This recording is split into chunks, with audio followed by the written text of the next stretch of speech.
Hi friends, இன்னைக்கு நம்ம சேனலில் பார்க்க போகிற வீடியோ என்னன்னா டிமாண்டி காலனி பார்ட் 3 திரைப்படத்தை பற்றி பார்க்க போகிறோம். வாங்க வீடியோக்குள்ளே போகலாம். ஃபஸ்ட்டு இந்த திரைப்படத்தில் ஹீரோவாக பார்த்தீங்கன்னா அருள்நிதி நடிச்சிருக்காரு. ஹீரோனியாக பார்த்தீங்கன்னா பிரியா பவானி சங்கர் நடிச்சிருக்காங்க. அர்ச்சனா மற்றும் சில பல பிரபலங்கள்லாம் அந்த படத்தை நடிச்சிருக்காங்க. இந்த திரைப்படம் ஒரு ஹாரர் த்ரில்லர் ட்ராமா மூவி. படத்தோட டேரக்டர்ன்றது அஜய் ஞானமுத்து அவர்கள் தான் அந்த படத்தை இயக்கியிருக்காரு. படத்தோடைய மியூசிக் டேரக்டர்ன்றது பார்த்தீங்கன்னா நம்ம சாம் சிஎஸ் அவர்கள் தான் திரைப்படத்துக்கு இசையமைச்சிருக்காரு.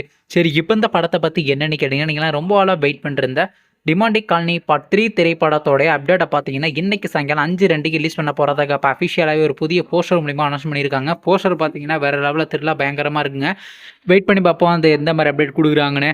நீங்கள் இந்த டிமாண்டி காலனி பார்ட் 3 திரைப்படத்துக்காண்டி எவ்வளோ வெயிட் பண்ணுறீங்க நம்ம கமெண்ட் பாக்ஸில் கமெண்ட் பண்ணுங்கள். மேலும் இது போன்ற மூவி சம்பந்தமான அப்டேட் என்னன்னா மறக்காம சேனலையும் சப்ஸ்கிரைப் பண்ணிட்டு மேலே உள்ள பெல் ஐக்கானை கிளிக் கொடுத்தால் கொடுங்க. அப்போ தாங்க நாங்கள் போகிற ஒவ்வொரு வீடியோ உடனுக்குடன் நோட்டிஃபிகேஷனாக வரும். தேங்க்ஸ் ஃபார் வாட்சிங். நெக்ஸ்ட் சந்திப்போம். Bye by.